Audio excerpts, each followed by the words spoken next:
ہے، مگر اس پہ بہت سارے بزرگوں کی یادیں بھی ہیں۔ 6 رجب آتا ہے، خواجہ خواجگان خواجہ غریب نواز رحمۃ اللہ تعالی کا عرس ساری دنیا میں عاشقان اولیاء مناتے ہیں۔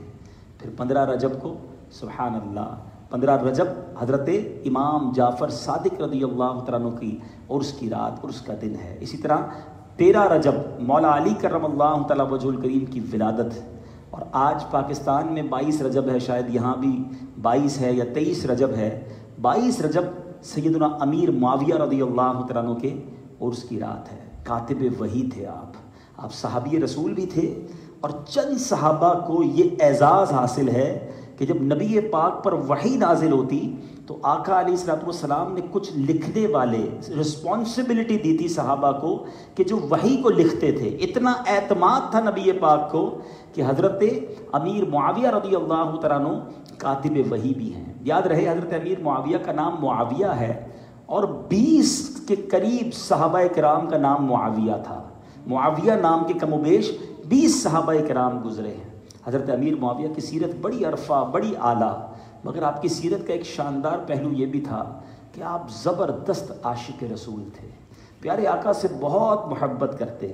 اس بات کو یوں سمجھیے کہ آپ نے اپنی وصیت کی تھی کہ جب میرا آخری وقت آئے، جب دنیا سے جانے والے تھے، پردہ فرمانے والے تھے، تو آپ نے وصیت کی۔ ان کے پاس نبی پاک کے کچھ ناخن مبارک بھی تھے، آقا کے منہ مبارک بھی تھے، بال مبارک بھی تھے۔ وصیت کی کہ جب میرا انتقال ہو جائے تو میری آنکھوں پر، میری پیشانی پر میرے آقا کے ناخن مبارک اور بال مبارک رکھ کر مجھے قبر میں اتار دینا اور ارحم الراحمین کی رحمت کے سپرد کر دینا۔ وصیت کر کے گئے اور آپ کی وصیت پر عمل کیا گیا۔ آقا کے یہ تبرکات آپ کے ساتھ آپ کی قبر میں اتارے گئے۔ یہاں 2 باتیں سیکھنے کو ملی۔ حضرت امیر معاویہ رضی اللہ تعالیٰ عنہ کا نبی پاک سے عشق کیسا تھا، اور دوسری بات صحابہ کرام علیہم رضوان کا عقیدہ کیا تھا کہ تبرک اگر ساتھ ہوں تو قبر میں برکت کا باعث ہوتے ہیں۔ آج بھی بہت سارے عاشقان رسول پوری دنیا میں تبرکات سے بڑا پیار کرتے ہیں۔ اولیاء کرام کا تبرک ہو، نبی پاک کا تبرک ہو، صحابہ کا کوئی نسبت والی چیز ہو، تو یہ ادب کرنا، یہ برکتیں حاصل کرنا، یہ صحابہ کا طریقہ ہے۔ کچھ لوگ مسکنسیپشن کریٹ کرتے ہیں تو ان کی باتوں میں نہ آئیں۔ صحابہ کرام کی اگر سیرت پڑھیں، میرا یہ موضوع نہیں ہے، ورنہ میں تبرک پر ہی اگر بیان کرنا شروع کر دوں کہ حضرت خالد بن ولید نے کس طرح اپنی اس ٹوپی کی حفاظت کی تھی جس میں نبی پاک کے منہ مبارک تھے، کس طرح ازواج مطہرات آقا کے منہ مبارک کو پانی میں ملا کر مریضوں کو پلایا کرتے اور ان کو شفا مل جاتی، تو صحابہ اہل بیت سب کا طریقہ رہا کہ یہ تبرکات پر یقین رکھتے اور اس کی برکتیں حاصل کرتے۔ تو بہرحال ہمیں اللہ تبارک و تعالیٰ آج بھی اولیاء کرام، صحابہ کرام اور انبیاء کرام کے تبرکات کی برکتیں نصیب فرمائے۔ حضرت امیر معاویہ رضی اللہ تعالیٰ عنہ کی زندگی کا ایک بڑا دلچسپ واقعہ، ایک بار فجر کا وقت تھا، آپ کو کسی نے جگایا تو آپ نے دیکھا کہ کوئی نظر نہیں آ رہا، دائیں بائیں left right nobody is there. کس نے اٹھایا فجر کے لیے؟ آپ نے آواز لگائی کہ مجھے کس نے اٹھایا ہے؟ تو آواز آئی کہ میں شیطان ہوں۔ تو آپ نے کہا کہ کیا شیطان بھی نماز کے لیے اٹھاتا ہے؟ شیطان تو لوگوں کو سلاتا ہے، نماز قضا کرواتا ہے، فجر کے لیے شیطان نے اٹھایا؟ تو اس واقعے سے پتہ کیا چلے گا؟ بیسیکلی جو شیطان ہے نا، سمجھیے گا بات کو، یہ بڑا مکار ہے، یہ بڑا خطرناک دشمن ہے۔ قرآن کہتا ہے اِنَّهُ لَكُمْ عَدُوٌّ مُبِينٌ، بے شک وہ تمہارا کھلا دشمن ہے، اوپن اینیمی۔ تو وہ پہلے کوشش کیا کرتا ہے کہ ہم سے کوئی بڑے گناہ کروا دے، کوئی بڑے کرائم کروائے، شراب پلا دے، بدکاری کرا دے، جوا کھلائے، نماز قضا کروائے۔ اب جب دیکھتا ہے نا یار یہ بندہ تو نمازی ہے، شراب تو پیتا نہیں، بدکاری کرتا نہیں، نیکی کی طرف آتا ہے، اب یہ کیا کرتا ہے کسی طرح اس کی نیکیاں ہی کم کرا دیں۔ وہ کہتے ہیں نفع میں نقصان، کہتا ہے چلو تھوڑا تو کم کراؤ نا، سنتیں چھڑوا دو، نفل چھڑوا دو، جماعت چھڑوا دو، لاس کچھ نہ کچھ لاس کرواؤ۔ حضرت امیر معاویہ کو اٹھایا، آپ نے کہا شیطان نماز کے لیے اٹھا رہا ہے؟ آپ نے کہا حضرت مسئلہ یہ ہے کہ آپ جو ہے وہ کل آپ کی ہوا یہ تھا کہ سوتے رہنے سے آپ کی نماز فجر اگر قضا ہو جاتی تو پچھلے دنوں آپ کی صرف جماعت قضا ہوئی تھی، آپ اتنا روئے تھے، اتنا روئے تھے، اللہ کی بارگاہ میں اتنی آپ نے گریہ وزاری کی تھی کہ فرشتوں سے میں نے بات کرتے سنا کہ اللہ تعالیٰ نے آپ کی گریہ وزاری کے سبب آپ کو 700 نمازوں کا ثواب عطا فرما دیا۔ میں نے سوچا آج پھر سوتے رہ گئے، پھر آپ نے اٹھ کے رونا ہے، پھر آپ نے اٹھ کے اللہ کی بارگاہ میں گریہ زاری کرنی ہے، ایک کی بجائے آپ کو 700 کا ثواب مل جانا ہے۔ میں نے سوچا اٹھا کے ایک ہی پڑھا دوں آپ کو۔ اب اس سے اندازہ دو باتیں سیکھنے کو ملی کہ شیطان always enemy of us is trying to، وہ ہماری ریڈیوس کرنا چاہتا ہے نیکیوں کو، اس کے واروں میں نہ آئیں۔ کہتے نا یار سنتیں کیا ہیں، نہیں پڑھیں گے تو کوئی مسئلہ نہیں، نفل نہیں پڑھیں گے تو کوئی مسئلہ نہیں ہے، گناہ تو نہیں ہے نا جناب، فرض بتائیں کتنے، وتر کتنے یہ بتائیں، واجب اور فرض بتائیں، نفل چھوڑ دیتے ہیں۔ ایسا نہ کرو میٹھے اسلامی بھائی، یہ شیطان کا وار ہے، پہلے نفل چھڑوائے گا، پھر سنتیں چھڑوائے گا، پھر واجبات چھڑوائے گا، اور آخر کار فرض بھی چھوٹ جائے گا۔ جس کے نفل نہیں چھوٹتے نا اس کی سنتیں پکی ہو جاتی ہیں، جس کی سنتیں پکی ہیں اس کے واجبات اور پکے ہو جاتے ہیں، فرض تو جاتا ہی کہیں نہیں نا پھر، لیکن یہ ایک ایک کر کے چیزیں چھڑواتا ہے۔ دوسری بات، حضرت امیر معاویہ کیسے نمازی تھے کہ نماز یا جماعت کبھی چھوٹ جائے تو رونا، گریہ وزاری، اللہ کی بارگاہ میں گڑ گڑانا۔ ہماری بھی تو کبھی جماعت چھوٹی ہوگی، کئیوں کی تو نمازیں چھوٹی ہوں گی، کبھی کوئی گھبراہٹ، کبھی کوئی رونا، کبھی کوئی معافی ہے، بندہ کوئی ایسا ہوا کہ کسی کی فجر چلی جائے اور مارکیٹ میں جائے تو سب پوچھے خیر تو ہے، طبیعت ٹھیک نہیں لگ رہی، بڑے ٹینشن میں ہو، اور بندہ بتائے نہیں، بے شک اپنے گناہ نہیں بتانا چاہیے کہ میری نماز قضا ہو گئی، لیکن کبھی آپ پر ایسی کیفیت طاری ہوئی ونس ان اے لائف کہ آپ سے کوئی گناہ ہوا، کوئی خطا ہوئی اور آپ کی طبیعت خراب ہو گئی؟ ہاں، کبھی ٹیکس گورنمنٹ نیا لگا دے، کنٹینر پورٹ پہ پھنس جائے، ڈیمریج شروع ہو گیا ہو، آپ کا چہرہ ہی بتا دیتا ہے بھائی خیر تو ہے، بس کیا کروں جناب، روز چل رہا ہے میٹر، ڈالر پہ ڈالر جا رہے ہیں، ہمارا چہرہ ہی بتا دیتا ہے کہ یہ کوئی پرابلم میں ہے۔ کس وجہ سے؟ مال کے پرابلم میں۔ کبھی گناہ کر کر کوئی ٹینشن نہیں، ان کی ندامت تو دیکھو، ان کی شرمندگی تو دیکھو کہ جماعت قضا ہو تو اتنا روئیں کہ اللہ کے رحمت سے 700 نمازوں کا ثواب دے دیا جائے۔ ہمارے اندر کبھی ایسی ندامت ہوئی؟ میٹھے اسلامی بھائیوں، یہ سوچنے والی بات ہے۔ یقین کریں، میرا اگر $1,00,000 کا بھی لاس ہو جائے نا، یہ بڑا لاس نہیں ہے اگر ایک نماز قضا ہو جائے، کیونکہ اللہ نے مال پھر دے دینا ہے، نماز کا جو ثواب تھا وہ تو چلا گیا نا، اور اگر جان بوجھ کر قضا کی ہے تو اس کا نقصان کیا ہے؟ سنو، روایتوں کا مضمون ہے جو جان بوجھ کر ایک نماز قضا کر دے اس کا نام جہنم کے اس دروازے پر لکھ دیا جائے گا جس دروازے سے اسے جہنم میں جانا ہے۔ آپ کے گھر کے باہر آپ کا نام لکھا ہوتا ہے نا، آفس کے باہر آپ کا نام لکھا ہوتا ہے، اس سے بڑا بدنصیب کون ہے کہ وہ دنیا میں رہے اور اس کا نام جہنم کے دروازے پر لکھ دیا جائے۔ اور میرے میٹھے اسلامی بھائیوں، اس مہینے میں اگلے 2-3 دن بعد ایک بڑی پیاری رات آنے والی ہے۔ سبحان اللہ، یہ وہ رات ہے جو one of the most beautiful night ہے، ہر عاشق رسول انجوائے کرتا ہے، خوش ہوتا ہے۔ کیوں نہ خوش ہو کہ جس نبی سے محبت ہے، جس نبی علیہ الصلوۃ والسلام سے پیار ہے، اللہ نے وہ کرم نوازی فرمائی، وہ انعام دیا جو ساری کائنات میں کسی اور کو نہیں دیا۔ جس سے پیار ہو نا اور اس کو کوئی ایوارڈ ملے، اس کا کوئی نام لے، اس کو کوئی تحفہ ملے، ہمیں بھی مزہ آتا ہے یار، سبحان اللہ، میرے محبوب جس کو چاہتا ہوں اس کو اتنی ترقی مل گئی ہے۔ اللہ نے اپنے حبیب علیہ الصلوۃ والسلام کو وہ مقام دیا جو کائنات میں کسی کو نہیں دیا، اور وہ کیا تھا؟ اللہ نے شب معراج نبی پاک علیہ الصلوۃ والسلام کو اپنا دیدار عطا فرمایا۔ اپنا دیدار، نبی پاک نے اپنی سر کی آنکھوں سے اللہ کے حبیب کو دیکھا۔ اور دیکھیے، ابھی آج انشاءاللہ کچھ معراج کے بارے میں بات کریں گے۔ جب بھی شب معراج آتی ہے، جب بھی اس ٹاپک کو ڈسکس کرتے ہیں نا، سبحان اللہ، عاشقان رسول کے دل جھومنے لگ جاتے ہیں کہ کیا شان ہے میرے آقا کی۔ آپ کو پتہ ہے حضرت موسیٰ علیہ نبینا علیہ الصلوۃ والسلام نے اللہ کی بارگاہ میں ایک بار ریکویسٹ کی۔ حضرت موسیٰ کون تھے؟ یاد رہے، آپ کلیم اللہ ہیں، آپ اللہ سے بات کرتے تھے نا، مگر دیکھا نہیں تھا۔ اللہ سے عرض کی، مولا کہ مجھے تیرا دیدار کرنا ہے، تیری آواز تو سنی، تجھ سے بات تو کی ہے، اپنا دیدار کروا دے۔ ارشاد فرمایا، لن ترانی۔ عرض کیا کی تھی؟ ربی ارینی، اے اللہ میں تجھے دیکھنا چاہتا ہوں۔ ارشاد ہوا، لن ترانی، اے موسیٰ تم مجھے دیکھ نہیں سکو گے. رب عز و جل نے جب یہ فرمایا تو حضرت موسیٰ علیہ السلام نے ریکویسٹ کی, یا اللہ کرم فرما, میں تیرا دیدار کرنا چاہتا ہوں. اب اللہ تبارک و تعالیٰ نے اپنی ایک تجلی کوہ طور پر نازل فرمائی, دیدار نہیں کروایا, تجلی نازل کی. مگر حضرت موسیٰ جو کہ بڑے ہی, جس کو آپ کہیں اولو العزم رسولوں میں شمار ہوتا ہے, one of the biggest we can سے رسول, مگر آپ اس تجلی کی تاب نہ لا سکے, آپ بے ہوش ہو گئے.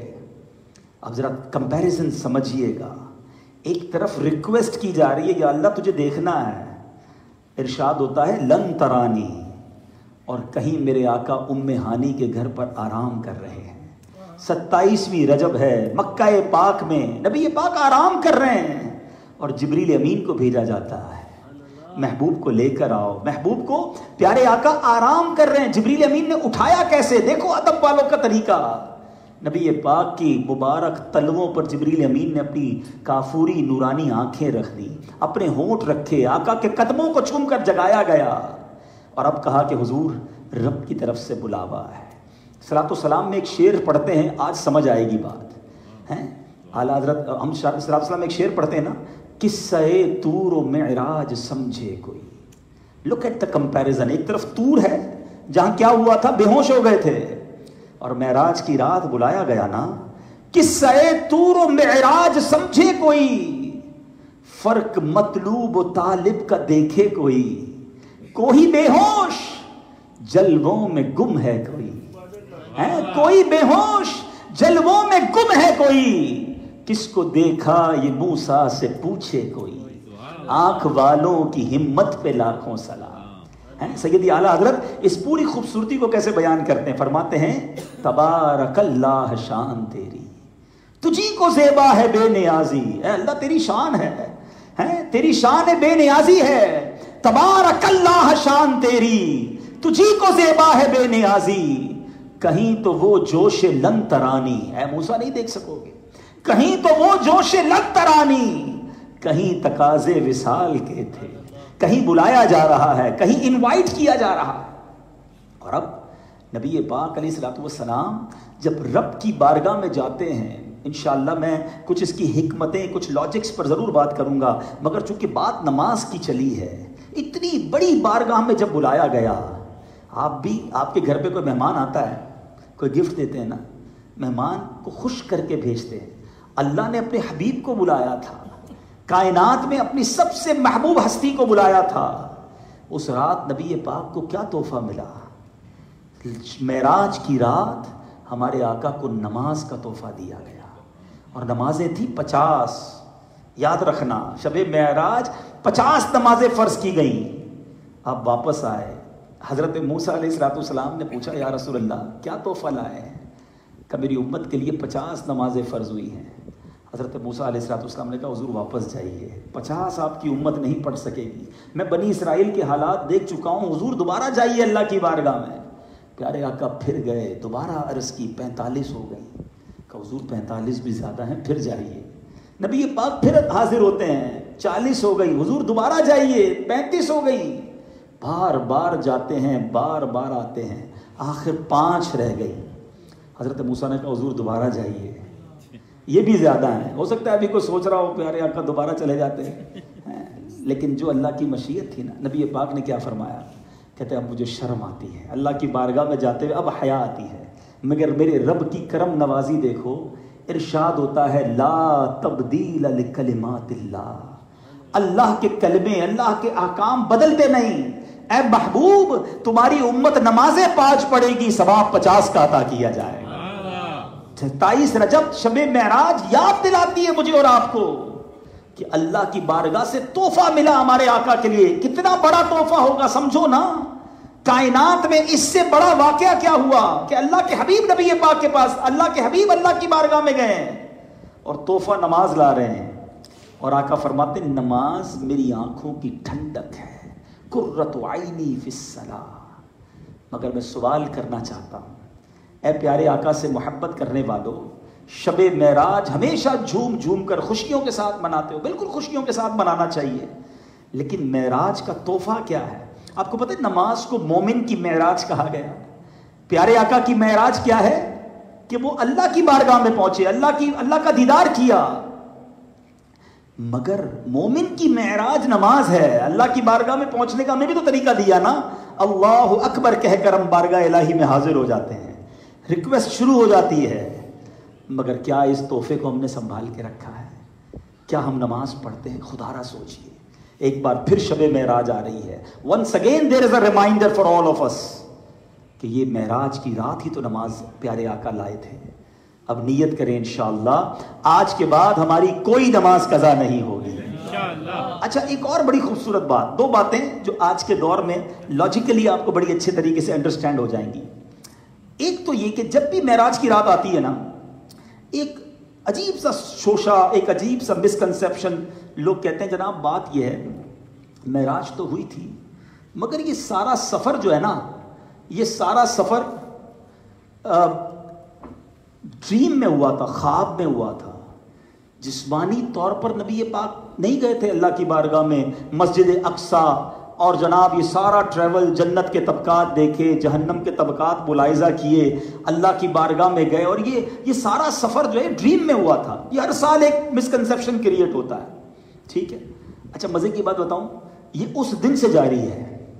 کچھ لوگوں کو شب معراج جب آتی ہے, اس زمانے میں بھی پرابلم ہوا تھا اور آج بھی پرابلم ہوتا ہے. اور اس زمانے میں بھی کچھ لوگ ایمان والے بڑا خوش ہوئے تھے اور آج تک ایمان والے خوش ہوتے چلے آ رہے ہیں. یہ فرق آپ کو فوراً مل جائے گا. اب سنیے ہوا کیا. جب یہ رات گزر گئی نا, تو نبی پاک علیہ الصلوۃ والسلام نے کفار مکہ کے سامنے, بلکہ وہاں جو صحابہ کرام تھے سب کے سامنے ریویل کیا, یہ اعلان کیا کہ رات کے تھوڑے حصے میں بیت المقدس بھی ہو کے آیا اور جنت کی بھی سیر کی, جہنم کے طبقات بھی دیکھے, اللہ کی بارگاہ سے ہو کر آیا. تو لوگوں نے کہا کہ کچھ لوگ تو بڑے خوش ہوئے ایمان والے, مگر ابو جہل جو تھا نا, اس نے کہا کہ جو آپ مجھے کہہ رہے ہیں وہ باقی لوگوں کے سامنے بھی کہہ دیں گے؟ پیارے آقا علیہ الصلوۃ والسلام نے فرمایا بالکل کہہ دوں گا. اب ابو جہل نے کہا یہ موقع اچھا ہے. اس نے لوگوں کو جمع کیا, کہا دیکھو یہ کیا کہتے ہیں, رات کے تھوڑے حصے میں بیت المقدس سے بھی ہو کر آ گئے, آسمانوں کی بھی سیر کی. نبی پاک سے پوچھا جی بتائیں کیا کہہ رہے تھے؟ پیارے آقا نے پھر سب کے سامنے وہی فرما دیا.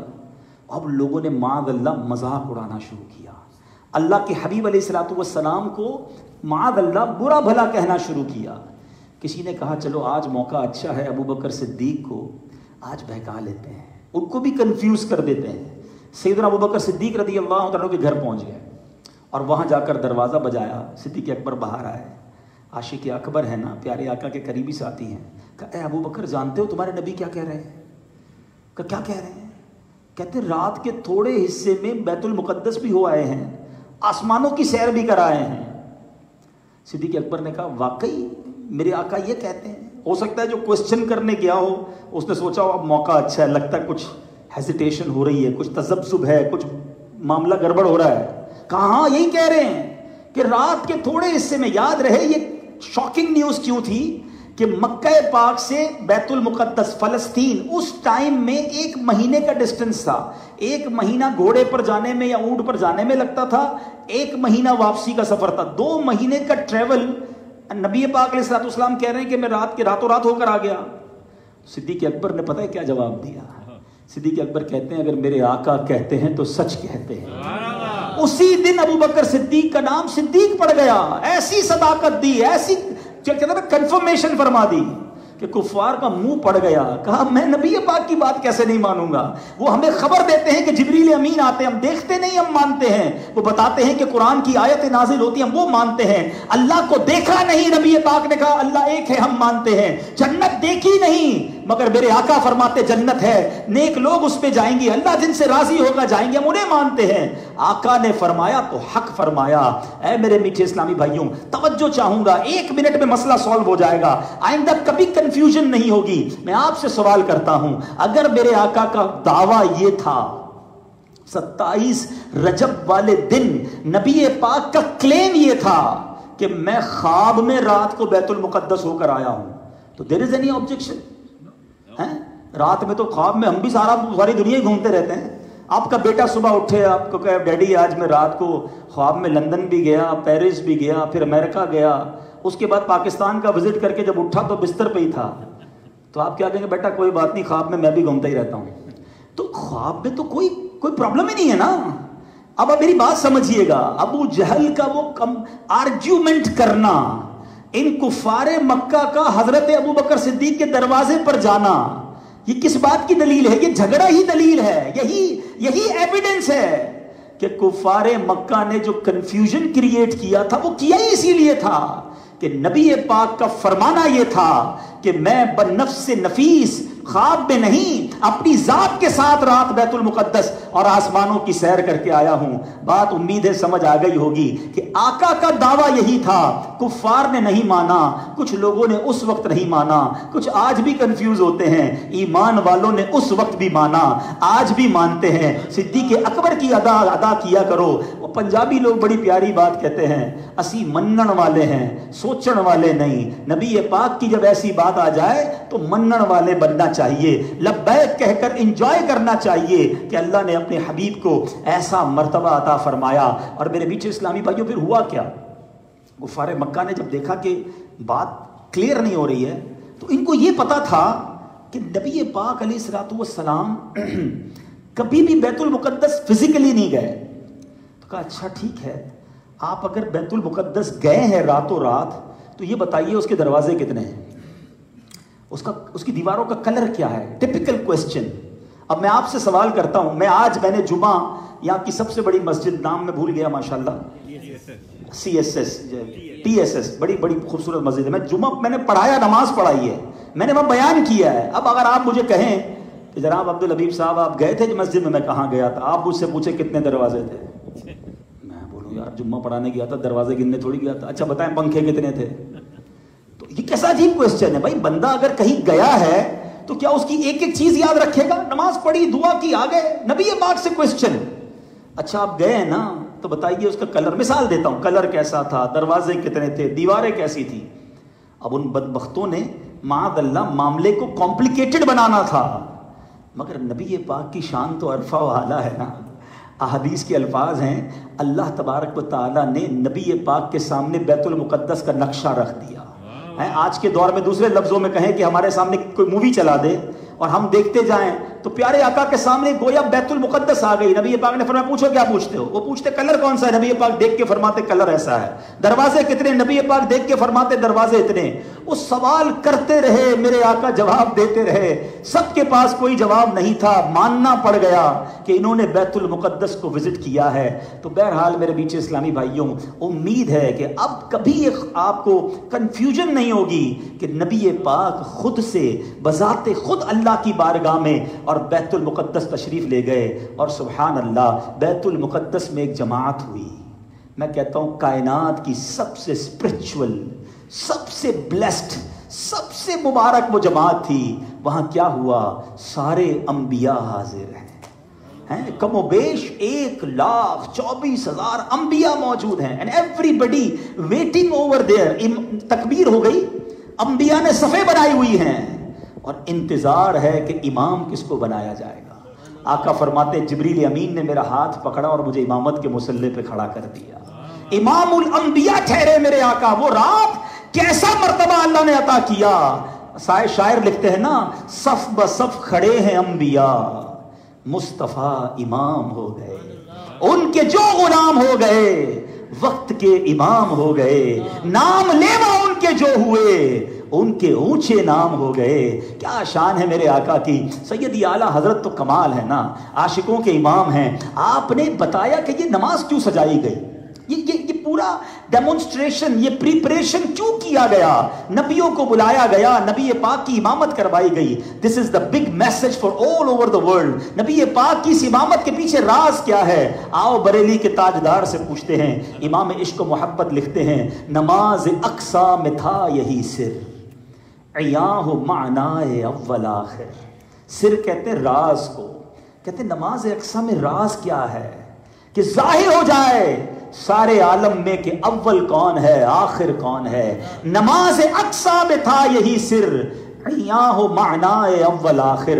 ہے دست بستہ پیچھے حاضر، جو سلطنت آگے کر گئے تھے، جو پہلے جتنے سلاطین، جتنے بادشاہ یعنی جتنے انبیاء گزرے ہیں، سب ہاتھ باندھے کھڑے ہیں اور کائنات کو بتانا ہے رب کا حبیب کون ہے، رب کی بارگاہ میں سب سے مقرب کون ہے، امام الانبیاء کون ہے۔ نبی پاک کو امامت کے مصلی پر کھڑا کیا گیا۔ میرے بیچ اسلامی بھائیوں، اگر آج میں آپ کو اس واقعے کو بیان کروں کہ آقا کیسے آسمانوں پر گئے، کس سے ملاقات ہوئی، میرے آقا نے کیا دیکھا، رب کے بارگاہ میں کیا منظر تھا، یہ واقعہ تو آپ نے کئی بار سنا ہے، مگر آج میں اس واقعے کے پیچھے جو علماء نے حکمتیں بیان کی ہیں، یہ واقعہ ہوا کیوں، what is the reason behind this, اتنی خوبصورت باتیں ہیں۔ خیر وقت اتنا نہیں ہے میرے پاس کہ میں وہ سارے ریزنز جو علماء نے لکھے سارے بیان کر سکوں، مگر ایک بات یاد رکھیے، کچھ باتیں بتاتا ہوں تاکہ مزید ایمان تازہ ہو۔ میرے بیچ اسلامی بھائیوں یاد رہے، نبی پاک کی یہ جو اب یوں سمجھیے کہ 10واں سال تھا، یہ اعلان نبوت کے بعد 10واں سال تھا، اپروکسیمیٹلی میرے آقا کی عمر مبارک 50 ایئرز تھی۔ یہ بہت ڈیفیکلٹ ٹائم تھا۔ نبی پاک علیہ الصلوۃ والسلام پر جب کفار مکہ نے بڑے ظلم و ستم ڈھائے تھے نا، تو پیارے آقا علیہ الصلوۃ والسلام پر جب بہت حملہ کیا کفار نے، تکلیفیں پہنچائیں، تو نبی پاک کے چچا ابو طالب اور ہماری امی حضور حضرت خدیجہ الکبریٰ رضی اللہ تعالیٰ عنہ یہ زبردست سپورٹر تھے، حوصلہ دیتے تھے، پیارے آقا علیہ الصلوۃ والسلام کی دل جوئی کا سامان کرتے۔ مگر اسی سال ابو طالب کا بھی انتقال ہو گیا اور بی بی خدیجہ الکبریٰ بھی وصال فرما گئی۔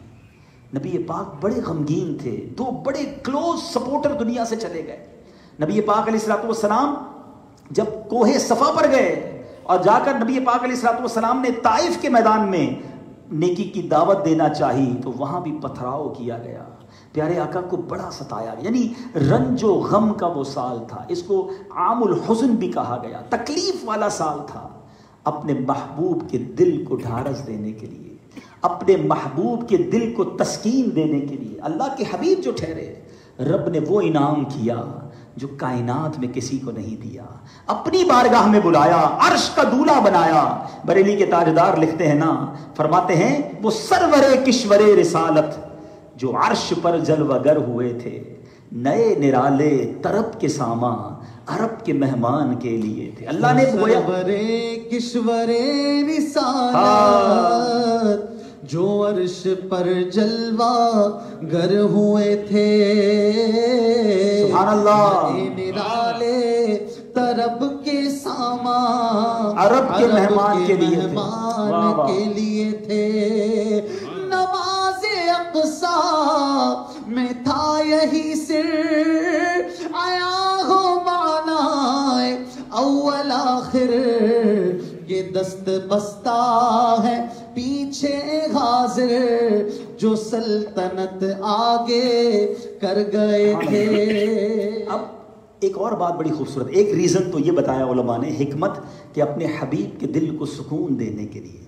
اگر آپ کا بھی کوئی قریبی عزیز بڑا غمگین ہو، بچہ غمگین ہو، آپ کا کوئی کلوز فرینڈ بڑا ہی مصیبت سے نکلا ہو، تو آپ اس کو کوئی گفٹ دیتے ہیں، بعض اوقات اپنے ساتھ لے کر نکلتے ہیں کہ چلو میرے ساتھ چلو، تمہارا دل تھوڑا بہل جائے۔ اللہ نے اپنے حبیب کے لیے سامان کیسا کیا، جنت کو سجایا، راستے سجائے، جبریل امین کو بھیجا، فرشتوں کے ساتھ جنتی سواری براق پر سوار کیا، اللہ اکبر، کائنات کو بتا دیا کہ یہ میرا حبیب ہے اور اس کا مرتبہ اور مقام کیا ہے۔ سبحان اللہ۔ ایک اور خوبصورت بات آپ ذرا غور کریں نا، اگر انبیاء کی ہسٹری پر علماء لکھتے ہیں ہر نبی کو اس کے دور کے مطابق معجزات دیے گئے، میریکلز، جیسا دور ویسے معجزات۔ مثال دیتا ہوں، حضرت صالح علیہ السلام جب آئے دنیا میں، آپ نے اپنی قوم کو نیکی کی طرف بلایا، ان کی قوم کے پاس ایک بڑا کمال تھا۔ آج بھی اگر آپ میں سے کوئی مدائن صالح جائے، انٹرنیٹ پر بھی اس کی ویڈیوز موجود ہیں، ہم نے بھی مدری چینل کے لیے اس کی ریکارڈنگ کی ہے۔ مدائن صالح اس قوم کی آبادی ہے جو مدینہ شریف سے آئے ہوپ 300-400 کلومیٹر دور ہے۔ وہ یونیسیف نے بھی، بڑے بڑے اداروں نے اس کو ورلڈ جو ہے وہ ہیریٹیج قرار دیا ہے۔ وہ قوم پہاڑوں میں گھر بنا لیتی تھی، یعنی ان کے ہاتھوں میں پتھر گویا موم تھا، بڑے بڑے پہاڑوں کو کھود کر اپنے گھر بنا لیتے۔ حضرت صالح علیہ السلام جب گئے، اللہ کی طرف بلایا، کہا ٹھیک، اگر آپ اللہ کے نبی ہیں نا، ہم پہاڑ کو تو کھود لیتے ہیں، گھر بھی بنا لیتے ہیں، پہاڑ سے بچہ پیدا نہیں ہوتا۔ آپ ایسا کریں پہاڑ کو کہیں پہاڑ سے اونٹنی نکال کر بتائیں, اور اونٹنی بھی ایسی ہو کہ جو بچہ دے, گابن ہو. How it's possible? مگر اللہ کے نبی تھے. آپ نے کہا پھر ایمان لے آؤ گے؟ کہاں پھر ایمان لے آئیں گے؟ آپ نے پہاڑ کی طرف اشارہ کیا, اللہ سے دعا کی, پہاڑ پھٹا, اس میں سے اونٹنی باہر نکلی. یہ قرآن میں واقعہ موجود ہے نا. اس اونٹنی نے بچہ بھی دیا. جنہوں نے ایمان لانا تھا لائے, جنہوں نے نہیں لانا تھا نہیں لائے. مگر وہ دور چونکہ پتھروں والا تھا, انہوں نے معجزہ بھی ایسا ہی مانگا. حضرت عیسیٰ کے دور میں آ جائیں, میڈیکیشن عروج پر تھی, ڈاکٹرز ہی ڈاکٹر تھے, علاج دریافت ہو رہے تھے, everybody impressed with the doctors. انہوں نے کہا ٹھیک ہے, اگر آپ اللہ کے نبی ہیں, ہم مردہ زندہ نہیں کر سکتے, آپ مردہ کو زندہ کر کے بتائیں, علاج تو ہم بھی کر لیتے ہیں. یا ایسا اندھا کہ جس کی پیدائشی آنکھیں نہ ہوں, بائی برتھ بلائنڈ, مادرزاد اندھا, اس کی آنکھیں لا کر دکھائیں. آپ مادرزاد اندھے کی آنکھ پر ہاتھ پھیرتے, دعا کرتے, دم کرتے, اللہ آنکھیں عطا فرما دیتا. آپ مردے کو ٹھوکر لگاتے, کم باذن اللہ, اللہ کے حکم سے زندہ ہو جا, وہ زندہ ہو جایا کرتا. لوگ آپ پر ایمان لانا شروع ہو گئے. جیسے نبی, جیسا دور ویسے معجزے.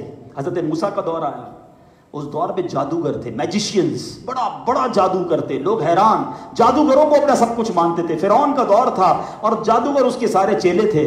حضرت موسیٰ علیہ السلام سے مقابلہ کروا دیا جادوگروں کا. انہوں نے اپنی اپنی رسیاں پھینکی, وہ ساری رسیاں سانپ بن گئیں. حضرت موسیٰ نے اپنی لاٹھی کو پھینکا, وہ بڑا اژدہا بن گیا, بڑا اسنیک, سارے سانپوں کو کھا گیا. سب لوگ سجدے میں گر گئے اور کہا کہ ہم موسیٰ اور ہارون کے رب پر ایمان لاتے ہیں. جیسا دور ویسے معجزات. اب آئیے, نبی پاک کا دور آیا.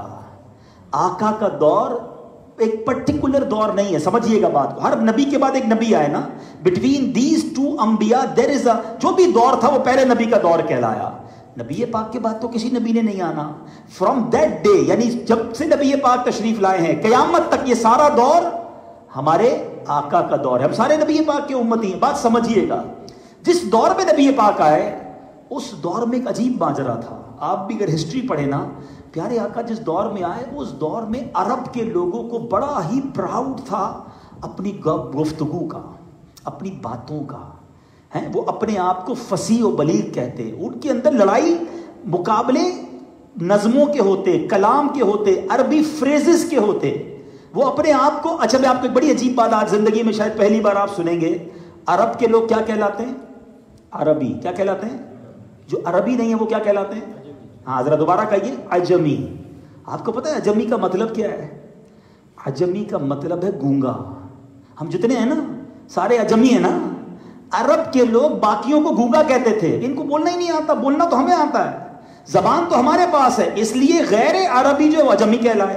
اچھا اس دور میں نبی پاک تشریف لائے اور جناب ان کی باتیں, ان کے فریزز, ان کے جملے فصیح و بلیغ. مگر نبی پاک کو اللہ تعالیٰ نے وہ کلام عطا فرمایا. سب سے پہلے تو قرآن عطا فرمایا. جب نبی پاک قرآن تلاوت کرتے وہ سارے حیران, ہکے بکے, کہتے کسی بندے کا کلام نہیں ہے. لوگ ایمان لانے لگے. اور نبی پاک کے جملوں کی تاثیر کیسی, پوچھو بریلی کے تاجدار سے کہ جب اس دور میں میرے آقا کلام کرتے ان بڑے بڑے انٹلیکچوئلز کا حال کیا ہوتا تھا. سیدی اعلیٰ حضرت کہتے ہیں میں نثار تیرے کلام پر ملی یوں تو کس کو زبان نہیں. وہ سخن ہے جس میں سخن نہ ہو, وہ بیان ہے جس کا بیان نہیں. اور جب آقا بیان کرتے تو ہوتا کیا تھا, تیرے آگے یوں ہیں دبے لچھے. فصحاء عرب کے بڑے بڑے انٹلیکچوئلز, بڑے بڑے لوگ شاکڈ, تیرے آگے یوں ہیں دبے لچھے. فصحاء عرب کے بڑے بڑے, کوئی جانے منہ میں زبان نہیں بلکہ جسم میں جان نہیں. اچھا وہ دور تو نبی پاک نے اپنے آپ کو سپیریئر ثابت کیا, لوگوں نے کلمہ پڑھ لیا. مگر ابھی بھی تو دور نبی پاک کا ہے نا. Science, rockets, aircrafts, supersonic aircrafts, travel پہلے اونٹوں پر ہوتا تھا نبی پاک کے دور میں. ٹرینز آئیں, کارز آئیں, اور اب جہاز آ گئے. ہم صبح اس ملک میں ہوتے ہیں, شام دوسرے ملک میں ہوتے ہیں, گھنٹوں میں ٹریول. ہو سکتا ہے آج کے دور میں کوئی سائنسدان کھڑا ہو کے کہتا کہ اگر یہ دور بھی تمہارے نبی کا ہے تو سائنس کے اس فارمولے کا کوئی جواب ہے, کوئی معجزہ ہے. اتنی تیزی سے سفر ہوتا ہے, چاند پہ انسان پہنچ گیا جناب, مارس تک ہمارے رابطے شروع ہو گئے, ٹریول بر اعظم سے دوسرے بر اعظم پہنچ جاتے ہیں, پتہ ہی نہیں چلتا, جہاز میں کھا رہے ہیں, چائے پی رہے ہیں اور سفر ہو رہا ہے. تمہارے نبی کا کوئی ایسا معجزہ ہے؟ اب آؤ میں بتاتا ہوں اللہ نے معراج کی رات میرے آقا کو کون سا معجزہ عطا کیا. یہ ٹریول کتنی دیر میں ہوا تھا؟ سدرۃ المنتہا بھی جاتے ہیں، جنت بھی جاتے ہیں، بیت المقدس بھی جاتے ہیں، رب کی بارگاہ میں بھی جاتے ہیں. نبی پاک جب واپس آتے ہیں نا، سردیوں میں آپ نے دیکھا ہوگا کہ جب آپ بستر پر سوتے ہیں اور بستر سے اٹھتے ہیں تو فیو سیکنڈز بستر گرم رہتا ہے. دیکھا ہے آپ نے؟ تھوڑی دیر کے بعد وہ بستر نارمل ہو جاتا ہے. اسی طرح اگر آپ کوئی کنڈی ہلائیں دروازہ کھولتے وقت تو کنڈی فور فیو سیکنڈز کنڈی ہلتی ہے، پھر کنڈی رک جاتی ہے. آپ اگر وضو کریں، کبھی یہاں بیٹھ کے کوئی وضو کرے تو پانی بہے گا نا، کتنی دیر بہے گا؟ فیو سیکنڈز، پھر رک جائے گا. نبی پاک یہ سارا سفر کر کے جب واپس آئے نا تو کنڈی ہل رہی تھی، بستر گرم تھا، جو وضو کر کے گئے وہ پانی بہ رہا تھا. اتنا بڑا ٹریول کر کے آقا آتے ہیں، کئی بار تو اللہ کی بارگاہ میں جا کر نمازیں معاف کروائیں. یہ سب کیسے ہوا؟ بنا لو جتنے پلین بنانے ہیں، بنا لو جتنے راکٹس بنانے ہیں، ہے کوئی جو نبی پاک کے رفتار کی پہنچ سکے؟ کوئی حد ہے ان کے عروج کی؟ اے میرے میٹھے اسلامی بھائیوں، اب علماء کہتے ہیں what is the secret؟ یہ کیسے ہو گیا؟ اتنی جلدی سارا کچھ ہو گیا. سبحان اللہ. عشق والی بات پتہ ہے کیا ہے؟ آپ کی اور میری گھڑی ہے نا، اس میں ابھی سیکنڈ چل رہا ہے نا، ٹک ٹک ٹک ٹک. اگر اس گھڑی سے سیل نکال لیں پھر کیا ہوگا؟ رک جائے گی نا. تھوڑی دیر بعد پھر سیل لگا دیں، پھر کیا ہوگا؟ پھر چلنی شروع ہو جائے گی. بات یہ ہے آقا کائنات کی جان ہے، جان ہے. اب جان ہی چلی گئی تھی، کائنات رک گئی تھی. آقا واپس آئے تو پھر زمانے نے چلنا شروع کر دیا. جان ہے وہ جہان کی، جان ہے تو جہان ہے. ارے نبی پاک سرکار آپ پوری کائنات کی جان ہیں. وہ اللہ کی بارگاہ میں گئے تھے، کائنات پوزڈ تھی، جب واپس آئے تو پھر کائنات نے چلنا شروع کیا. اب بتاؤ سائنسدانوں، کسی کے پاس ایسے معجزے کا جواب ہے؟ جتنی ترقی کر لیں، میرے آقا آج دنیا چاند تک پہنچی ہے، آقا تو ستاروں سے آگے، آسمانوں سے اوپر کہاں گئے؟ کوئی بتائے کدھر گئے تھے؟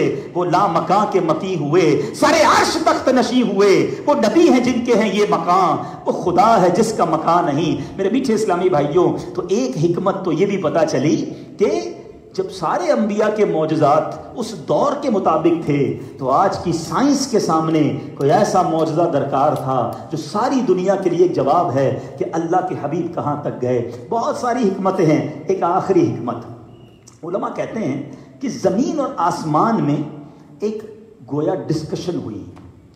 زمین کہتی میں افضل، آسمان کہتی میں افضل.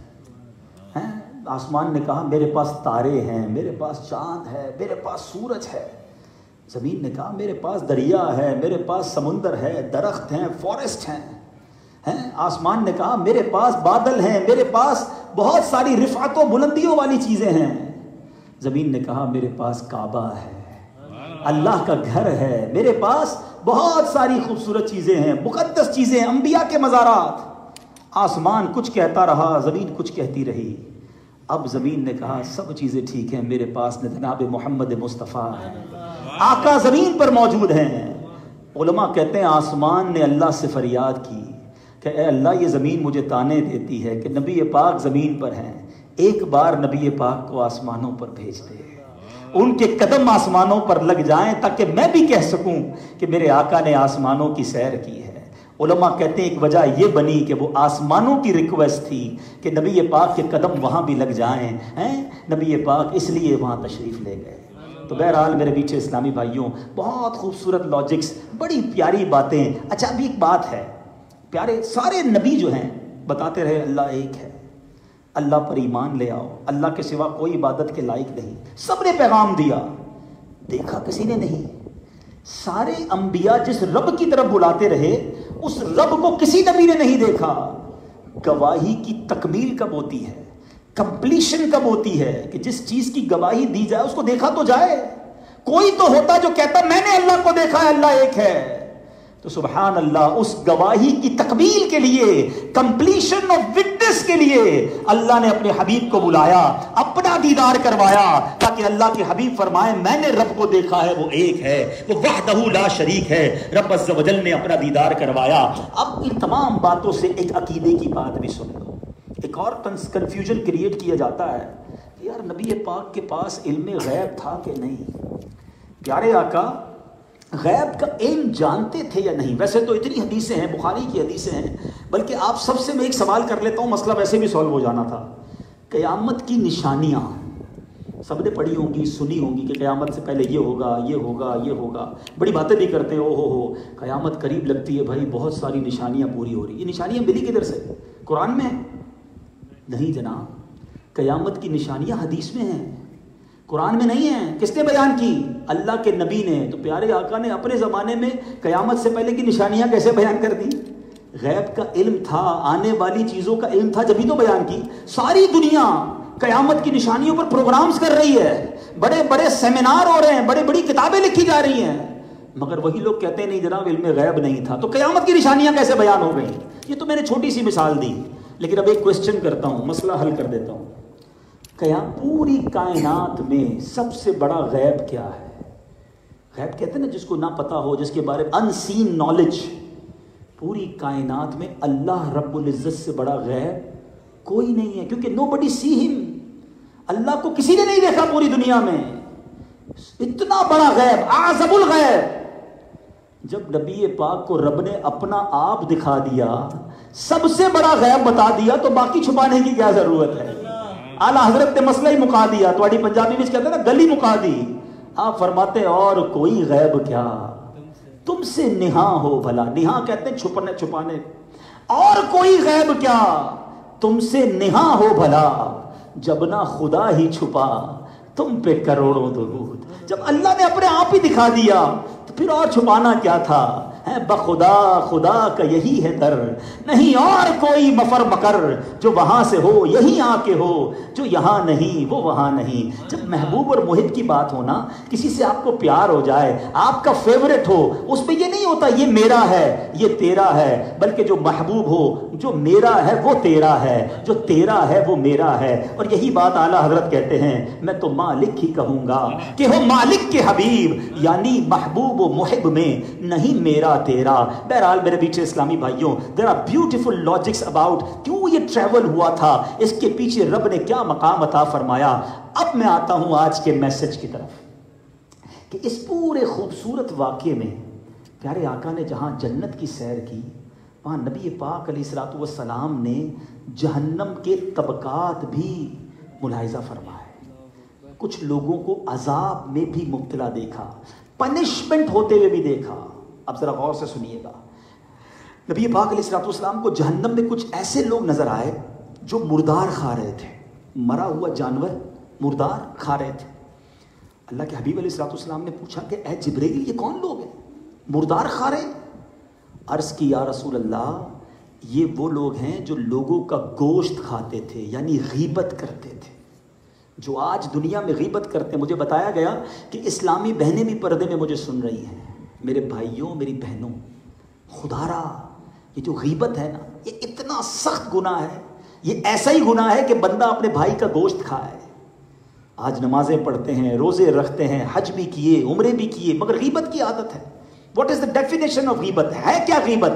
سمپل بتا دیتا ہوں، کسی بندے کی وہ بات آپ کریں جو آپ کے ساتھ نہیں بیٹھا، اور وہ بات اس کی برائی کی نیت سے بیان کریں، اور بات اس کو پتہ چلے تو وہ برا مانے، یہ غیبت ہے۔ آج کہتے ہیں اس کی گاڑی اچھی نہیں ہے، موٹا ہے، لمبا ہے، ٹھگنا ہے، کپڑے دیکھے تھے اس کے، اچھا اتنی بری عادت ہو گئی ہے کہ شاید آج کے اجتماع میں آ کر بھی گھر جا کر غیبت ہوگی۔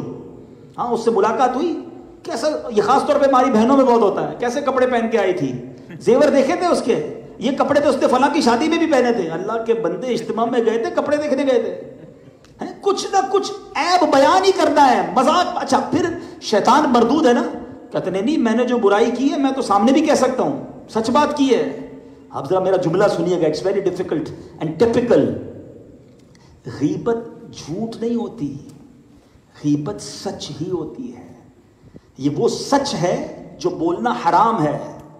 بات سمجھیے گا میری بات، ہر سچ بولنا حلال نہیں ہے۔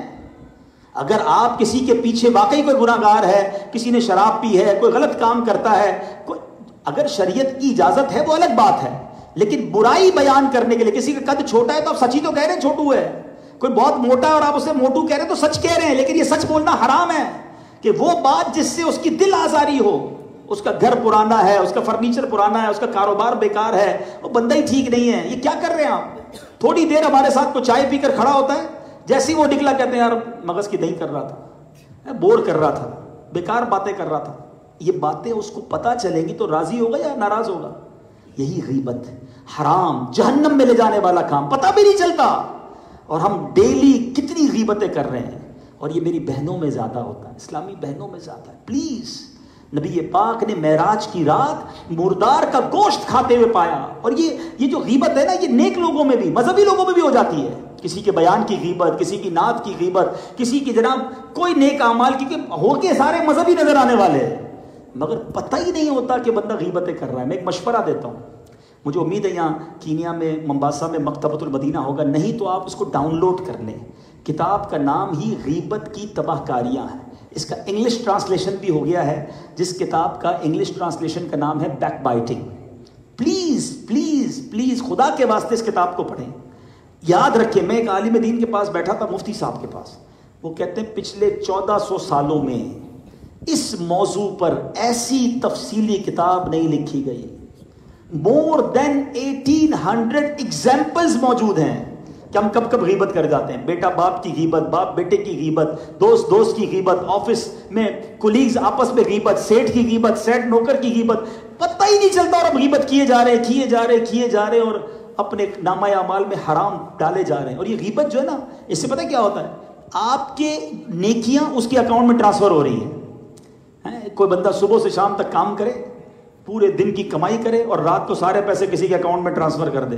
کہ پاگل ہو گیا، محنت کیوں کرتا ہے پھر دوسرے کے اکاؤنٹ میں ڈالنے. ہم یہی کر رہے ہوتے ہیں، نمازیں پڑھ رہے ہوتے ہیں، روزے رکھ رہے ہوتے ہیں، اور غیبت کر کے اپنی نیکیاں اس کے اکاؤنٹ میں بھیج رہے ہوتے ہیں.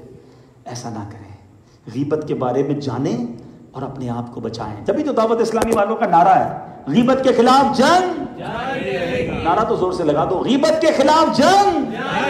ہاں تو جنگ کرنی پڑے گی غیبت سے، اپنے آپ کو بچانا پڑے گا. اپنے ورڈز پر غور کریں، بڑا آسان ہے اس کو جج کرنا. آپ کوئی بھی جملہ، پہلے اس کا آسان طریقہ بتا دیتا ہوں. کوشش کریں کہ کسی تھرڈ پرسن کے بارے میں بات ہی نہ کریں.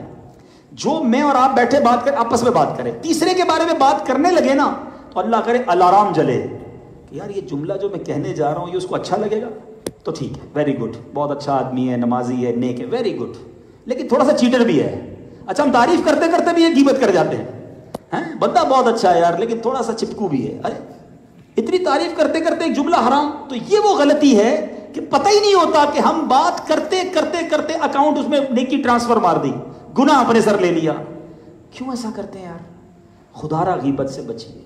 دوسرا عذاب، نبی پاک نے دیکھا کہ ایک آدمی نہر میں تیرتے ہوئے پتھر نگل رہا تھا، پتھر کھا رہا تھا. پیارے آقا نے فرمایا یہ کون ہے؟ تو فرمایا یہ سود خور ہے.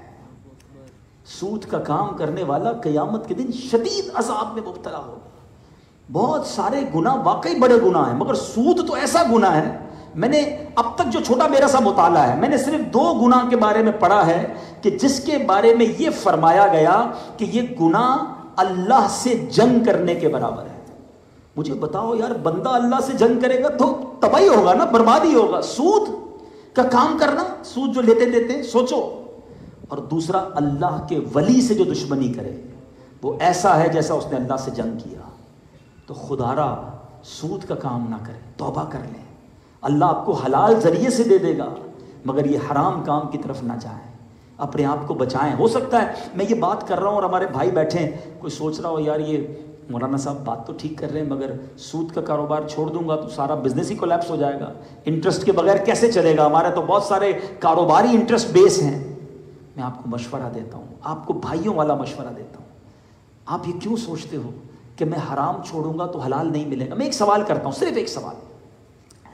اگر جو میرا خدا نہ خواستہ میرا کوئی بھائی ایسا بیٹھا ہے جو حرام کا کاروبار کر رہا ہے، چاہے سود کر رہا ہے، چاہے ملاوٹ کر رہا ہے، چاہے جھوٹ بول کے کر رہا ہے، واٹ ایور، یا حرام چیز بیچ رہا ہے، مجھے نہیں پتا، لیکن یورپ امریکہ وغیرہ میں تو مسلمان شراب بھی بیچ رہے ہوتے ہیں. اگر کوئی حرام کام آپ کر رہے ہو، اللہ تمہیں روزی دے رہا ہے.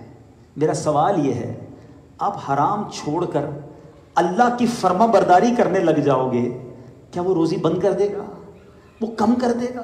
یہ پاسبل ہی نہیں ہے. آپ اللہ کی نافرمانی کر رہے ہو، تمہیں روزی دے رہا ہے. ایک قدم بڑھاؤ حلال کی طرف، اللہ کی رحمت 10 قدم آئے گی تمہاری طرف. ہاں تھوڑا آزمایا ضرور جائے گا, شروع میں پیسے کم ہو جائیں گے, گھبرانا نہیں, ہمت سے رہنا. اللہ پھر غیب سے عطا فرمائے گا, ایسی روزی دے گا جو برکت والی ہوگی, صحت والی ہوگی, عافیت والی ہوگی. حرام بہت زیادہ ہو وہ کسی کام کا نہیں, حلال تھوڑا ہو اللہ اسی میں برکت عطا فرماتا ہے, اسی میں سکون عطا فرماتا ہے. نبی پاک نے ایک اور شخص کو دیکھا, ایسے لوگوں کے پاس سے گزرے کہ ان کے سر پتھروں سے کچلے جا رہے تھے. پتھر سر پہ مارے جاتے, سر ختم, فنش, کچل جاتا, پھر سر ٹھیک ہو جاتا. پیارے آقا پھر دیکھتے پھر پتھر مارا جاتا, پھر سر کچل جاتے. تو پوچھا گیا کہ اے جبریل یہ کون لوگ ہیں؟ فرمایا حضور یہ وہ لوگ ہیں جن کے سر نماز کی وجہ سے بوجھل ہو جاتے تھے. آج لوگ کہتے ہیں نا یار نماز کا ٹائم ہو گیا, چلو بس آپ چلے میں آتا ہوں. آج طبیعت ٹھیک نہیں, نماز کا نام سنتے ہی سر بھاری, طبیعت خراب, بہانے, یار بس تھوڑا سا بیزی ہوں, بس آپ چلے میں آتا ہوں.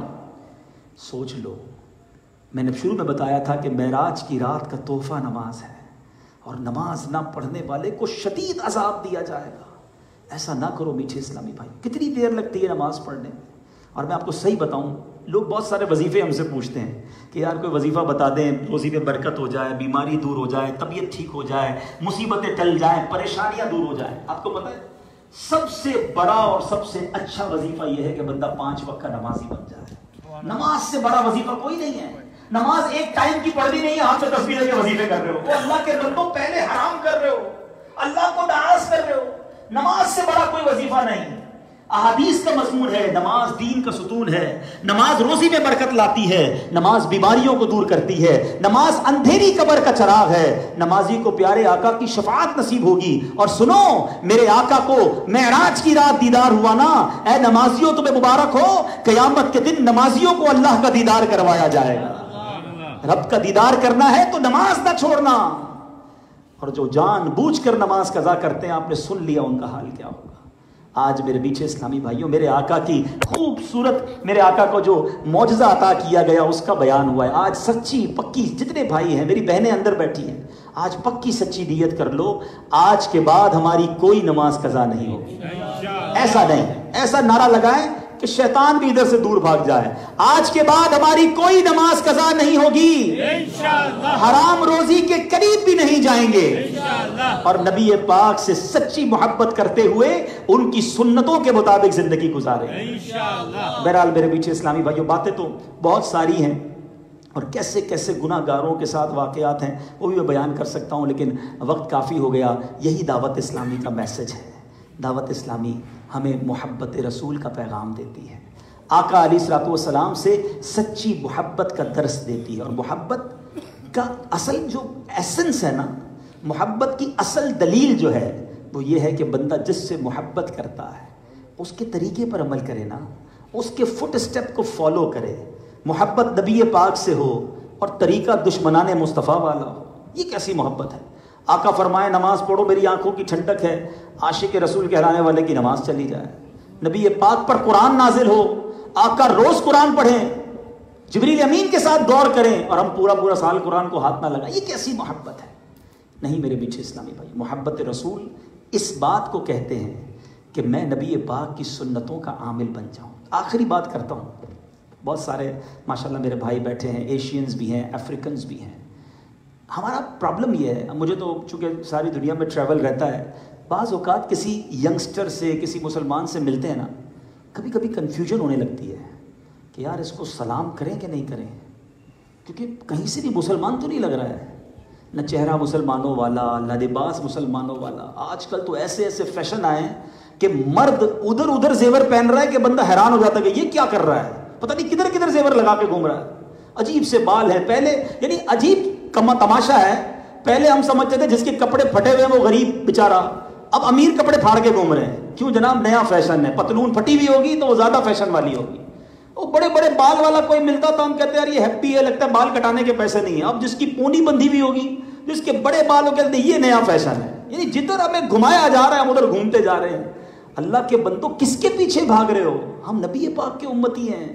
ہماری تو ہمارے بال ہو, ہمارا لباس ہو, ہمارا انداز ہو, پیارے آقا علیہ الصلوۃ والسلام ہمارے لیے رول ماڈل ہیں. یہ کرکٹر, فٹ بالر, اداکار, گلوکار, یہ ہمارے رول ماڈل کب سے بن گئے؟ میں غلام مصطفیٰ ہوں، میری عظمتیں نہ پوچھو۔ ارے جب نبی پاک کا غلام کہلاتے ہو اور چلتے ہو دوسروں کے طریقے پر، سچی بات یہ ہے مجھے تعارف نہ کروانا پڑے۔ کچھ لوگوں کو انٹروڈکشن کروانا پڑتا ہے، کوئی آ کر ملتا ہے نا، میرا نام محمد شاہد ہے، ارے ہاں یار مسلمان ہے، السلام علیکم، کیونکہ اب نام سے پتہ چلا۔ یعنی شرم آنی چاہیے اس مسلمان کو کہ جب تک وہ اپنا انٹروڈکشن نہیں کراتا، وی ہیو نو ایویڈنس، کوئی پروف، کوئی سمٹم، نشانی نظر نہیں آتی کہ یہ مسلمان ہے۔ سچی بات ہے، ہونا یہ چاہیے۔ میں لاکھوں میں اکیلا کھڑا ہوں نا تو دور سے پتہ چل جائے یہ غلام مصطفیٰ جا رہا ہے، یہ نبی پاک کا امتی جا رہا ہے۔ فنا اتنا تو ہو جاؤں میں تیری ذات عالی میں، فنا اتنا تو ہو جاؤں میں تیری ذات عالی میں، آقا جو مجھ کو دیکھ لے اس کو تیرا دیدار ہو جائے۔ بتانا نہ پڑے، مجھے دیکھ کر پتا چل جائے کہ یہ نبی پاک کا امتی ہے۔ اب اپنے آپ کو سارے خود چیک کر لینا، گھر پہ جانا، آئینے کے سامنے کھڑے ہو جانا اور کوسچن کرنا کہ مجھے دیکھ کر پتا چل جاتا ہے کہ میں نبی پاک کا امتی ہوں، میں مسلمان ہوں، یا مجھے دیکھ کر مجھے خود ہی بتانا پڑتا ہے۔ اتنی دوری اچھی نہیں ہے۔ اللہ کرے دل میں اتر جائے میری بات۔ یہی دعوت اسلامی کا پیغام ہے۔ میٹھے اسلامی بھائیوں، ہم بہت کام کرنا چاہتے ہیں افریقہ میں۔ ماشاءاللہ ہمارے ساتھ رکن شورا دعوت اسلامی کے پورے افریقہ کو جو ہیڈ، ایسٹ ویسٹ افریقہ کو پورے کو جو ہیڈ کرتے ہیں، ماشاءاللہ رکن شورا حاجی امین ہمارے درمیان ہیں، اور یہ مجھے بتا رہے تھے کہ ابھی ہم 12-13 ملکوں تک پہنچ گئے ہیں افریقہ میں، مگر